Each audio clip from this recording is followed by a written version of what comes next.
Brisbane has a horrifying secret, and this secret could still leave people getting injured or even killed to this very day. Because unfortunately, during the Second World War, America left weapons everywhere all over Brisbane, and we're still finding them today. This is Downey Park, and during the Second World War, this place was used as a garbage tip. All sorts of things were buried here, and sure, you know, they probably buried them quite deep, but here's the thing. The reality is, it's right next to a creek. There's a creek just over there, and we're a city that floods. This is the unexploded ordnance map for Greater Brisbane. The ones in grey that you can see on this map are current bases, but everything else are mostly former World War II bases and firing ranges. With all of this unexploded World War II stuff lying around, obviously there have been incidences. Now, the earliest that I can find happened in 1943, and unfortunately it was found one of these unexploded things. Maybe it was a mortar or an anti-tank, it doesn't really say, but a 12-year-old found it. And 12-year-old thought, well, it hadn't exploded, so it must be a dud. So, in his innocence, and being an excited kid, unfortunately he took it to his school in Goodna. And he was convinced that it was a dud because it hadn't gone off. And the teachers were like, well, maybe kids should know what these bombs look like, seeing as it's the war and these things are everywhere, so that they don't hurt themselves. So people were looking at this thing, and unfortunately one of the children drops it. Wasn't a dud. One child is killed and the other 7 are seriously injured. In 1945, there's another incident, and this time it happens at Darra Ordnance Depot. This time an American soldier is killed and 2 others are injured while loading a special shell that they're preparing to dump off the coast of Moreton Island. What makes this thing special? It'd be a war crime just to use it, because what had exploded was a shell containing mustard gas. Why did Brisbane have this stuff? Well, it turns out Japan had used chemical weapons against, I believe it was the Chinese. And Australia and America was like, well, if they're going to use the fun stuff, why shouldn't we use it? So we had it for retaliation if it was used on us. It was mustard gas, Lewisite, all sorts of stuff, tear gas, all sorts of nasty weapons. Tear gas is, you know, I suppose we still use that today, but they had this stuff just sitting around. It was Darra. And America ended up dumping 8,000 tons of this stuff off the coast of Moreton Island. Now, first problem is not all of it sunk. And 2, when they dumped it at a depth of 100 fathoms to 600 fathoms. Now, at the time, fishing nets didn't go down that far. At the time. In 1947, there's yet another incident, and this time, it's a fire. And it's a fire at possibly the worst place you could ever have a fire, because it's Darra Ordnance Depot. And in this fire, there's 300 tons of Dutch ammunition, and some of it catches on fire. And, you know, things are flying off into the scrub, you know, mortars are exploding, and, you know, grenades are exploding, and all the bullets are flying off all over the place. And something in this fire explodes, and it flies 200 yards, and it smashes through the windscreen of a fire truck. Now, the scary thing is, the fireman who was in that fire truck had just jumped out. Now, after the fire is put out, they realise that out of the 300 tons, they have absolutely no idea how much of this stuff had exploded. That's how careless they were with these weapons. Tragically, in 1954, there's another incident, and it's found by children. It's a mortar round this time, and it's found by a little girl. She unfortunately takes it home to her house, and her brother, thinking he's doing the right thing, throws it into the scrub. Now, obviously kids talk, and some other kids came along, and another girl found it, and she picked it up and threw it down a storm water drain, thinking she was probably doing the right thing. And some teenagers went and started playing with it, boys being boys, and one of these boys probably thinks it's a dud. Once again, is probably just, unfortunately, he taps it up against some concrete, thinking it won't go off. Tragically, he is mistaken. One boy is killed and the other is critically injured and rushed to Martyr Hospital, where they desperately try and save his life. But if you come to the bottom of the page, you find that a 9-year-old witness to the event tells police something absolutely chilling.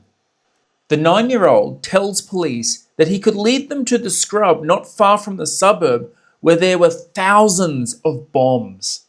A search of the scrub will be made tomorrow. Now, after those boys blew themselves up, the Australian military was like, we need to research, we need to go to Darra, we just need to check it, make sure that the Americans haven't left anything. We just need to really check it. And thank God they do. Because what they find is they find 6 105mm shells that contain mustard gas just sitting on the surface, just sitting underneath a tree. Some of it's a little bit under debris, but there'd been a bushfire and the housings that these things had been in had been burnt away. And what's even more terrifying is they'd started to corrode. The ore give at the end of these shells was apparently so corroded that it was about to start leaking gas. So they find it just in the nick of time. What else they find there is they don't just find bombs, they find that the Americans have also left a heap of chemicals, really scary chemicals that could have really badly harmed someone. And not only that, but the soil there is so polluted that they have to throw it into the sea as well because it could cause people harm. And thank God no one went there and hurt themselves. It could have been an absolute disaster. In 1983, there's yet another incident, and this time it's found by a prawn trawler. Now, it's believed that the drum that he caught had actually been caught by another fisherman. They've either chopped the net or let it go, and it had kept on moving. So he finds it 5.3 kilometres, I think, east of Moreton Island, and he doesn't seem to know what it is, but authorities have a pretty good idea of what it is, and they get him to drag it up closer to Moreton Island. They send divers, and the divers, they need a better look at it. So they get the fishermen they drag it up onto another part of Moreton Island, and they start looking at this thing. And it's a mustard gas container. They set off a charge on the top of it so they can have a better look of it and they can burn away some of the gas. And according to the publication, flame shoots 10 feet into the air as they burn away a lot of the more toxic chemicals, and they start pulling it apart. And their realization is that actually, to be fair, it's in pretty good nick. The dilemma here is that these things are being caught by fishermen. Now, they end up examining it, and like I said, their findings are that if this thing has corroded in the way that it has, chances are good the other things that were dumped in that area are probably in a similar condition. So they're not so concerned. And what they do is they pull it apart and all sorts of horrible chemicals leak out of it. And then they're like, oh, well, and they just go and dump it back in the ocean, which is terrifying. Between 1999 and 2000, 2 more shells were found. And this time they were sucked up by a dredger near the Yule Bank at near Moreton Island and taken back to Hemet. Now, when the defence personnel who was sent to inspect found it, they reported that it smelt funny. And when they were cleaning it, they were badly burnt on the wrists, indicating that this thing was leaking. What it was a mustard gas shell. Now, what they believe is the reason it might have been there was it might have actually been caught by more fishermen who'd realised what it was, probably because they could smell it, and they chucked it overboard. And that's how it ended up where it did. But still, it's pretty bloody terrifying. Our next incident happened in 2006. What happened was some contractors were digging in the ground. They were putting in a pipeline, and 1/2 metre underground, they found an unexploded mortar shell. So once again, the army was called in, or military personnel, and they destroyed it. But still, the scary thing is, yet more things were found after that too.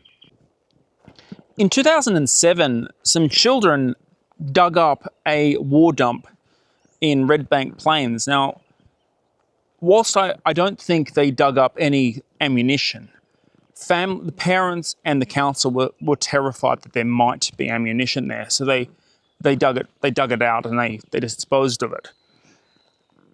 In 2009, there was an incident where the army disposal unit absolutely was called, and it was to Darra.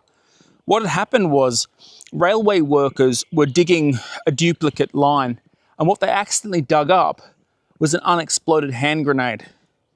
Later, in 2010, builders found a whole heap of anti-tank shells in a field. What had happened was a farmer had probably found these things, and they were inert, but they were still relics of the Second World War. And if they were there, what else is around that hasn't been found yet? Our next incident is a bit of a weird one. It happens in 2014. So a guy is renovating a home, and underneath the hot water system, he finds a box, and he opens the box up, and there are 3 hand grenades. 3 World War II hand grenades. And he does the right thing. He calls the authorities. The authorities turn up. And it turns out that these bombs are inert. It's just a sick joke, probably. But when the interview with the newspaper is talking to these authorities, they say that the surrounding areas have also had call-outs where bombs and other World War II explosives have been found. And it turns out that that area, so Mount Gravatt and the surrounding suburbs, were former old soldiers' homes. So I guess, I suppose, you never know what's out there, which is kind of terrifying when you think about it. Now, in recent years, we've been unbelievably lucky. The people who have found these things have either done the right thing, or they've been saved by just sheer dumb luck. In 2016, yet another one was found, and this time it was found in the White Rock Conservation Area. Now, I'm walking through there at the moment, and according to the council, if you stay on the paths, you should be fine. But here's the thing. In this park, there are scrub turkeys, and they sort of scratch around on the soil, and what happens if one of those things accidentally dug one of these things up and it found its way on the path because it had been scratched by a scrub turkey that obviously had no idea what it was? And now, see, if the council says stay on the path, what do you do with this? I mean, you're walking through here, and because people couldn't be asked walking around the path, have created their own. But here's the thing. Now, I talked about earlier about people who have been saved by sheer dumb luck. If you look at this up here on the path, you'll find water erosion. See, it's here and it's up here as well. Do you see up the hill up here? It's obviously eroded from up there. The water has flowed down there in heavy rain and was sort of washed out. It's washed out over here and it's washed out over here.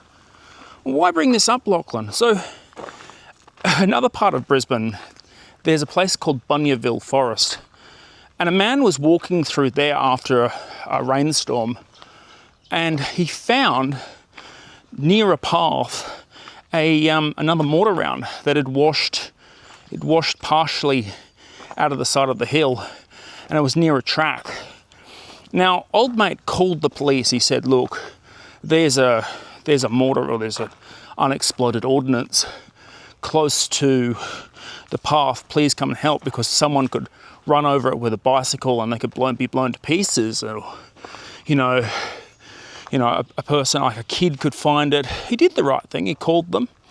But 2 months later, police hadn't turned up. No one had come. It was still there.